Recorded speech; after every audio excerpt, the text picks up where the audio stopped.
Okay, let's talk about the hard stuff. Your trauma follows you to work. Your trauma and your personal relationship dynamics follow you to work.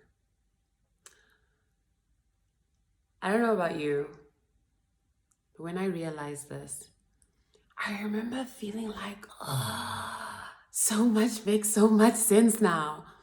But I also felt really overwhelmed because I was definitely operating under the illusion that I could be my best self at work. I could be professional at work. I was being professional at work.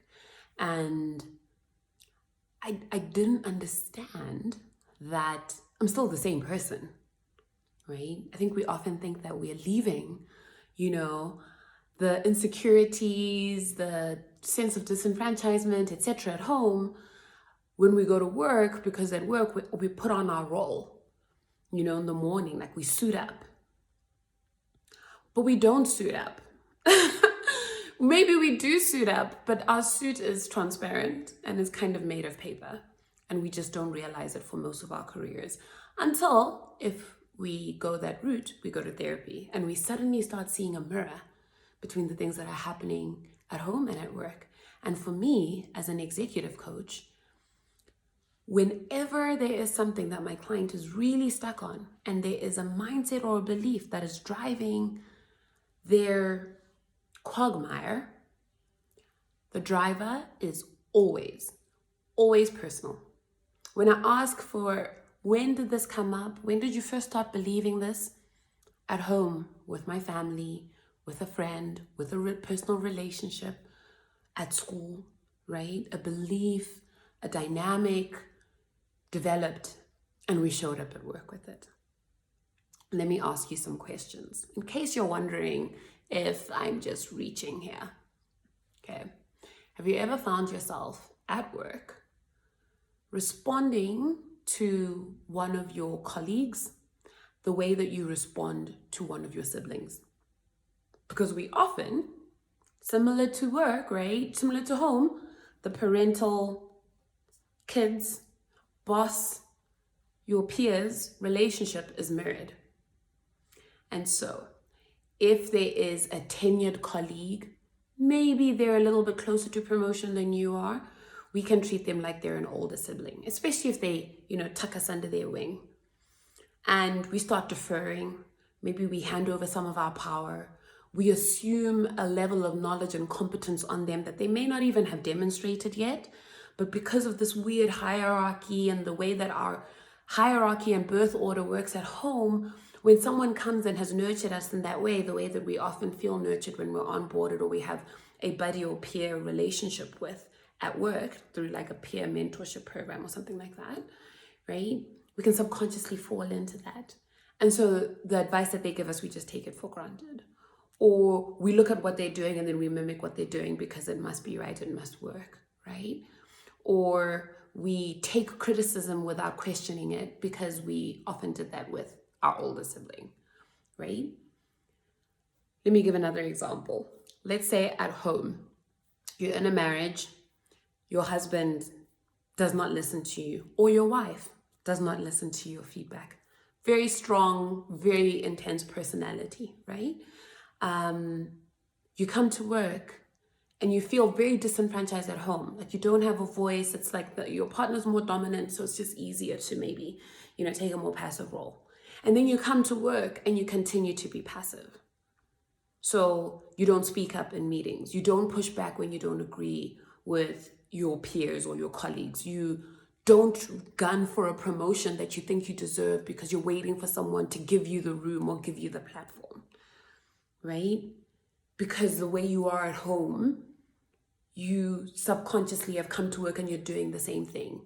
And often what happens, especially in dynamics like that, you then find someone who starts playing a spousal type role or starts playing a guardian type role, right? Your relationship with your mom. If your mom really, coddled you, or in my case, for example, my mom, super strong personality, wanted to make sure we'd be super independent, but also really wanted to make sure that we had the best chance at life and we wouldn't mess it up. I was about to swear. And so very strong, clear direction. This is what you do. This is how you live. Very, very, very, very structured life, right? I was very sheltered. And I went to work and I turned my boss into my mom. A combination of my mom and dad, right? Waiting to be told what to do. Waiting for them to tell me that I'm good enough to get a promotion, right? Waiting for them to approve of me so that I would feel, okay, I know what I'm doing now because they've said that I know what I'm doing, right? And then almost like taking such a back seat that sometimes I would then struggle to actually disagree, speak up, push back, etc., because it was hard for me to do that at home with how dominant my mom and dad were, right? And then my siblings were also so dominant. So I was just like, whoa, my goodness. And then what can happen with people like that? This didn't really happen with me. I became a little bit more of a hyper aware of making sure I don't make other people feel that way, which mitigated my own leadership impact, right? I would then, are you okay?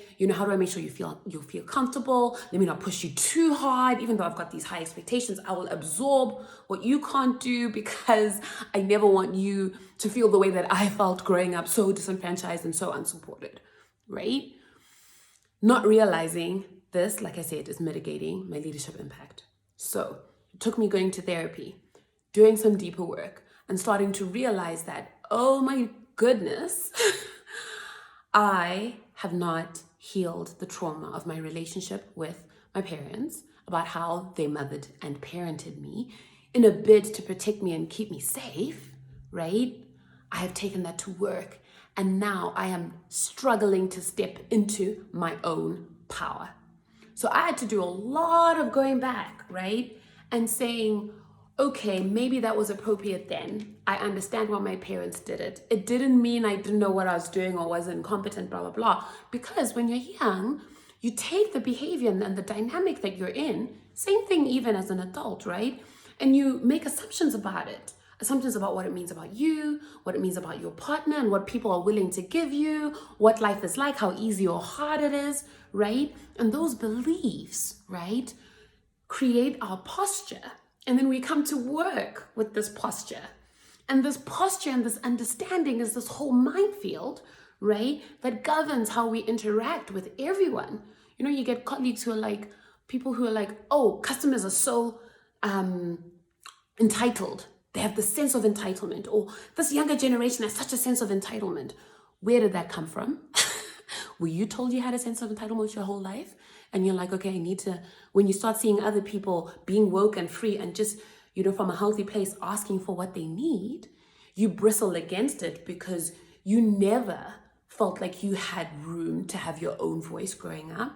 You're triggered, right? And it's coming out in this like very inappropriate but very subconscious way, right? You're not aware. So I say this to say the most powerful thing that you can ever do for yourself is understand what were the hardest things for you about growing up, and what are some of your most challenging relationships in your adult life and dynamics in your adult life, and what characteristics have they birthed in you? What kind of responses? What posturing? How do you position yourself relative to others as a result of these challenging relationships and dynamics and things you learned growing up? Okay, that's question you ask yourself, number 2. That's the second question you ask yourself. And the third question you ask yourself is, how do I show up at work that mirrors this? Is there anywhere at work where I am mirroring this dynamic? Or B, is there anywhere at work where I'm overcompensating for this dynamic? If I didn't have a voice, am I bossing people around? Or if I didn't have a voice, am I silencing people? If I had to fight for everything that I had to get, am I coming to work looking for people to fight with? Because I need someone to fight with to get what I get, because I believe that success is framed through struggle and fight. Because I've had to struggle and fight my whole life. But now you're at work and it may not be appropriate or necessary or even required anymore for you to fight at work.